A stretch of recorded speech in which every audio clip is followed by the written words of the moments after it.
Made a video a while back talking about the value of this Gangou grit.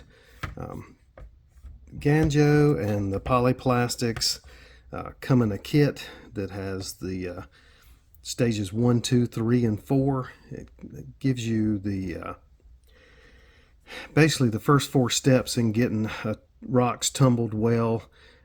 Puts a little bit of a polish on them, but really with these two kits you also need to buy about a 8,000 grit to get a final good polish on them. But if you're just starting out to get a kit with most of the steps to get your rocks polished, I was looking at this Gangou. This is a Chinese company. The grit comes in all the same different levels as the polyplastics do, but it's about $7 cheaper on average for the kit, and it comes with a spoon and a few rocks in the bag, and seems to be just a little bit better value when you get all the different steps in here versus the polyplastics. So I wanted to polish rocks. I wanted to give them a good test, so I wanted to get a few runs with each one to really be able to see if I could notice a difference between the grit quality of these. I'm going to pour a little bit out here and let you look, see if you can see any difference in the two. This is the 6080, the step 1 on it.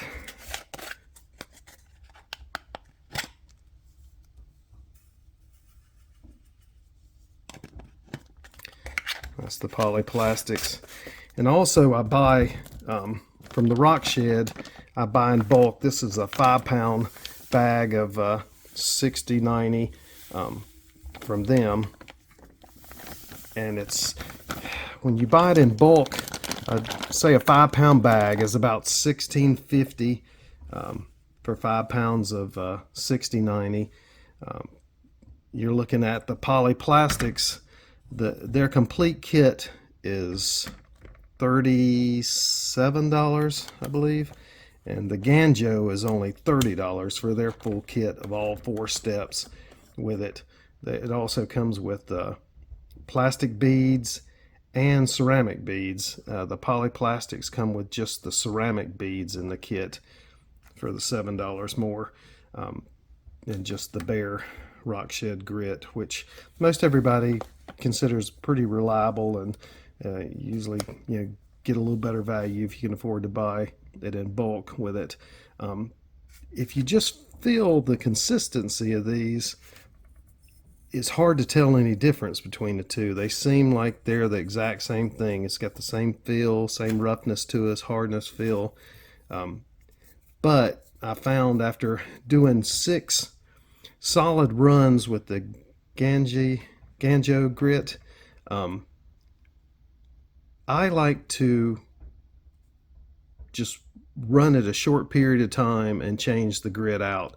Some people just go on the 7-day cycle no matter if it wears the grit out or not. But I found in a tumbler, say with the like a National Geographic or the Harbor Freight tumbler, this one spins a little bit faster, and I find that if I use like what I tested this with, mostly amethyst, but anything that I ran in these for the test was 6.5 to 7 on the hardness scale, so I had a good comparison of the two. I found within 3 full days the Gangou stage 1 grit was pretty much broken down to nothing. It pretty much ran out of any value. It wasn't going to help shape the rocks anymore. The rocks were just tumbling against themselves, and that was going to be it.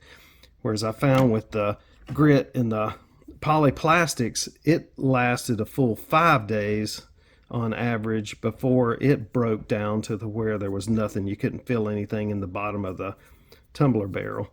I found the exact same thing with the rock shed's grit. Probably polyplastics and rock shed, it's a good chance they source their grit from the same person. Both of them sell quite a bit of it, and move through the product a lot. This grit, I'm not sure where it comes from, if it comes directly from China or they source it in the US and package it somewhere through a Chinese corporation name, but this grit just doesn't hold up quite as well. I really would feel like I'd need to replace it every 3 days for it to be continually working on the polishing the rocks with it, where I can go a full 5 days before I swap it out with either two of these, the rock shed grit or the polyplastics. But that is only for the first stage of it. The stage 1 grit, the 6090, was the only weakness with this. It underperformed the other two a little bit, whereas their other stages, the stage 2 and stage 3, I couldn't tell any difference between that and the polyplastics. I would go the full 5 days with the Gangou or the polyplastics, and there would still be a little bit of grit in there.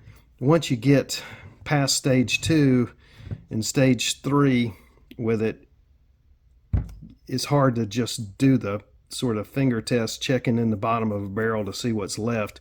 The grit gets so fine by then, it's hard to get a measurement of that. So stage 4, you're not going to be able to tell. But between these two, stage 1, it was pretty obvious that the polyplastics and the rock shed grit outperformed the Gangou grit. It just held up longer, so it's going to be a little harder grit. It's going to stay in the barrel longer. It's going to polish your rocks down for the whole time. And the stage 1 was the only issue with the Gangou grit. Everything about it, the packaging, how well the rest of the stages worked, were great. It was nice that it came with a little spoon with it and some extra rocks, and got a good bit with it. But if you're going to do it a lot, I'd go ahead and spend the money and order grit from the Rock Shed or Kingsley North, one of those type places.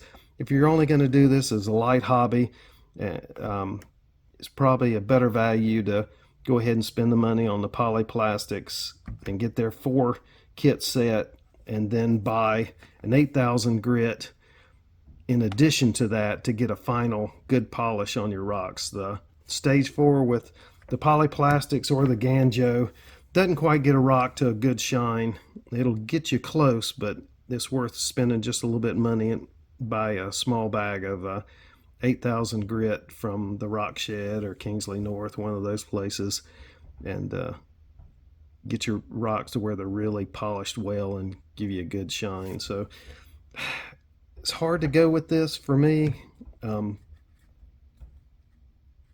You're going to spend a little bit more going through more of this to get the rock shined as you would with the polyplastic. So for the $30 versus the $37, you're going to end up spending the same amount of money in the long run, because you have to replace this a little bit more. It still works really well. Just expect on replacing it every 3 days, and then the rest of your stages will be equal. So you get about the same value with either one of them and how much you're going to spend in the long run. Like I said, just spend the extra cash and go with the Rock Shed if you're going to buy it in 5, 10, 50 pound bags, and you're really going to tumble a lot of rocks or a lot of big rocks. So not bad stuff, but not the greatest either. Either one of these two, they're reliable companies. The grit is as good as you're going to get with anybody else I've ever ordered stuff from. So that's pretty much my opinion on the 3 after running at least 6 runs in each one of these with rocks that are in the 6.5 to 7 hardness scale. So appreciate you watching. If you like the video, please give me a thumbs up and subscribe. Thanks. Bye.